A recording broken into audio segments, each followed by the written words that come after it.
c'est déjà pas facile.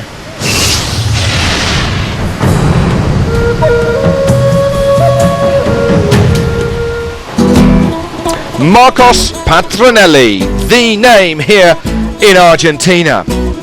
He's riding the quad number 251 and he was victorious on the quads last year. He started riding quads when he was just 5 years old and he got a reputation right from the word go for being a bit crazy on them.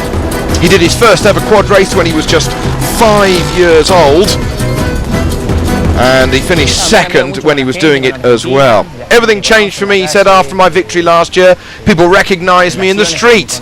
I've now even got celebrity friends. I'm now closer to television and media, but that's great because I'm considered and I'm respected. Since last year, when I had my historical win, he says it's been great.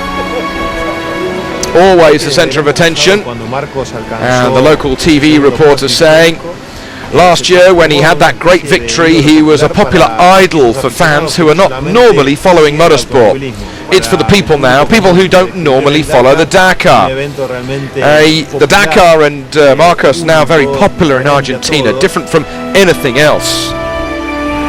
Marcos is riding in the class alongside his brother Alejandro, who is second overall behind Marcos. The pair of them split by just over 2 hours and 20 minutes. A brotherly 1 and 2. That'll be a party, won't it? He says, Alex, my brother, has calmed me down a little. We do the stages together. He's much more mechanically minded than I am too. So if I have a puncture or a breakdown, we work quickly, fix it and go. For Marcos, it's a particularly impressive effort, winning his first ever Dakar 12 months ago on a quad, and he's now on the brink of his second, a 100% winning record. I saw the Dakar on the TV from Africa, but for me it was too far to go. I could never have believed I could be in the rally itself. Thank you to Argentina and the French organisation. We've had a rally here and it's great. For 15 days we're just in another world, working at night and racing through the day. The Patronelli brothers, a name in history. Y sí, es un sueño. Si llego a Argentina va a ser un sueño cumplido, un sueño muy grande. Porque nunca me imagino llegar en Dakar primero, ¿no? Es muy difícil. Well, he's only got to get till Sunday before one hell of a fiesta in Buenos Aires over the finishing ramp.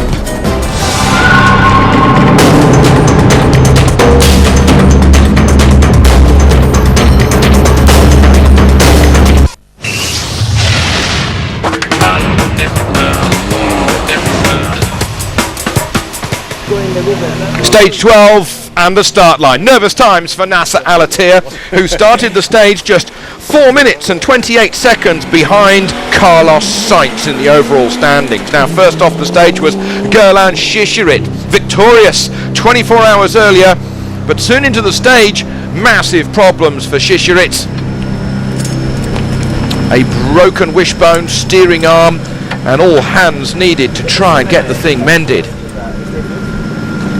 Cruel luck for Shishirit, winning in only his second Dakar stage victory on stage 11 yesterday. He says, we're in a dry river, we broke a wishbone and we've also damaged the transmission as well.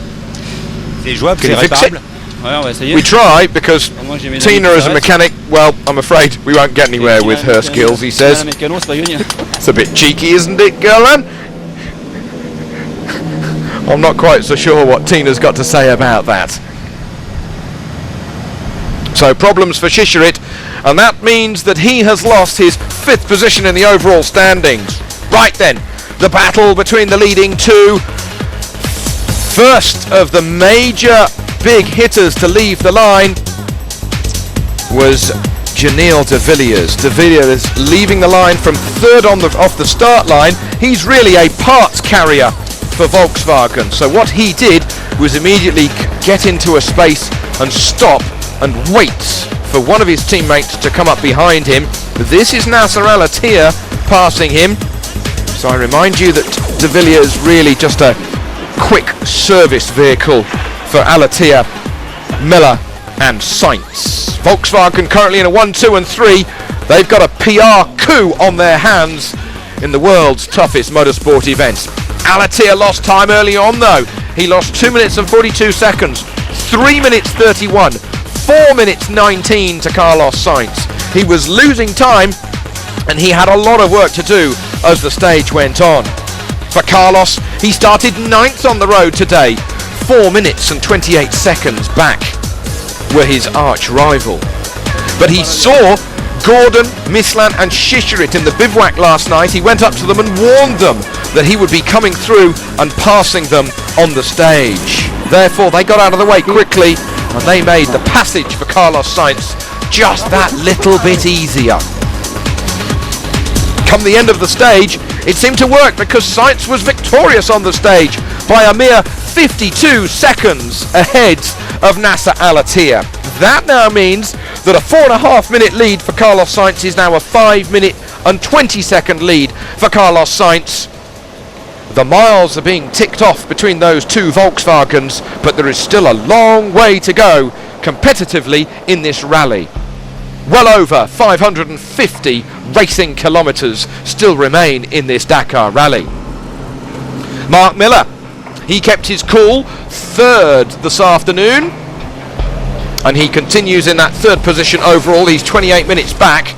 He's got nothing to worry about. It's another Dakar medal going his way. Stefan Pederhansel remains in that fourth position overall, but it was Nicolas Mislan coming through the silt beds, through the Fesh. He was actually leading at 334 kilometres into the 476 kilometre long stage with massive crowds. He lost that lead towards the end of the stage, and Mislan safe and sound come the finish. Problems for Terra Nova. The fuel was cooking itself in the fuel tank. Now Carlos Souza, he has gone up one position and he has inherited the position of Gerland Shishirit. It's now 5th place for Carlos Souza. Problems for Andre D'Azevedo. He lost an hour today while stuck with his X-Works Mitsubishi, while Stefan Onrad had more fundamental problems. Onrad a little bit further down the order. You would have thought it was an Australian view with a view such as that. Robbie Gordon, 5th on the stage today. He lost nearly 11 minutes, but it certainly wasn't for the lack of trying. He and former Baja 1000 bike rider Andy Grider sitting alongside him. They had some navigational problems, but fortunately they didn't have any tyre problems, those that have been befalling them of late. But unbelievably, they just couldn't quite get through the Fesh. He tried to go over the bump to try and keep the floor of the car off the hump in the middle of the road, but it just wasn't working. In the end, Gordon decided to go round the edge of the hump, and not even waiting 1 second before Andy Grider was on board.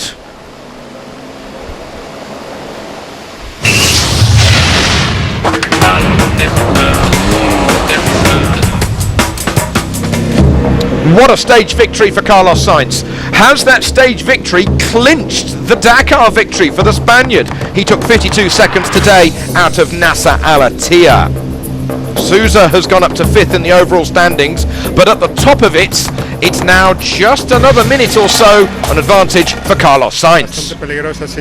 A very, very dangerous stage. A lot of jumps in the last part of it, but it wasn't that bad. At least we are here. Today in afternoon we are really very, very fast, and we lose 4 minutes in morning, and after we bring again in afternoon around 3 minutes. I am really very, very happy, and because it will be good position for tomorrow. Robbie! Let's start here. Hi, how are you? Fans are amazing here, aren't they? Good day for us. Unfortunately, I lost the inflation line right here, and thought we might have had a shot at winning the special, but it was a good run for us. Terrano was saying in the last part of the stage that the car just stopped. We had a very high temperature. The fuel tank reached 63 degrees Celsius. It was bubbling away. The car then stopped. It happened about 10 times, and we had to refresh it We lost a lot of time. We were second with a good pace without risking anything, but it was a dangerous stage. We've got to Mendoza. Let's go.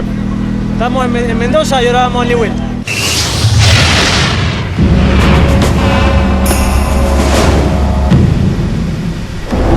Trucks got underway. The blast back towards Buenos Aires. The big stage, the most amount of miles to be completed today on stage 12, going from San Juan in the foothills of the Andes Mountains down towards San Rafael. The bivouac taking place at another slightly tatty motor racing circuit, but one with an enormous amount of character nonetheless. On the stage though, it was Firdouss Kabirov who was leading with his Kamaz. Kabirov in control of the stage ahead of fellow Kamaz driver Mardif. The Liaz truck of make was in third position, whilst Vladimir Shigin took it steady, losing 25 minutes or so on the stage just at the last checkpoint as this broadcast was being made. But overall, in the overall standings, well, they lead now under an hour for Vladimir Shigin. He doesn't want to have any further problems, otherwise that lead will be shrinking down from the current 47 minutes halfway through the stage.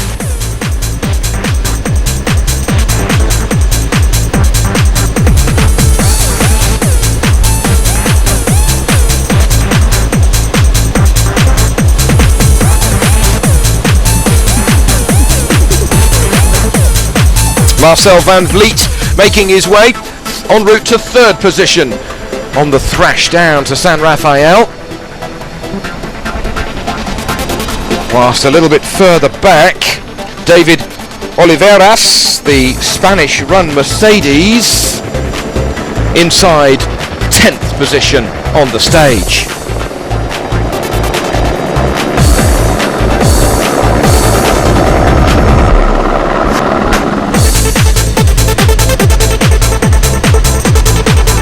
So Mardif in second position on the stage, but Kabirov at the moment untouchable with his Kamaz. Stage victories being shared out amongst all of the Russian crew.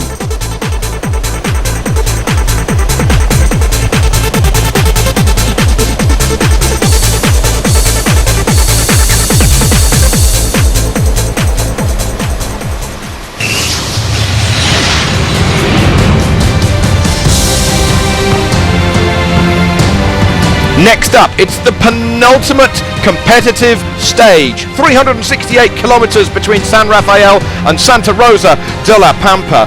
Will that stage decide the Dakar rally between Carlos Sainz and Nasser Al-Attiyah?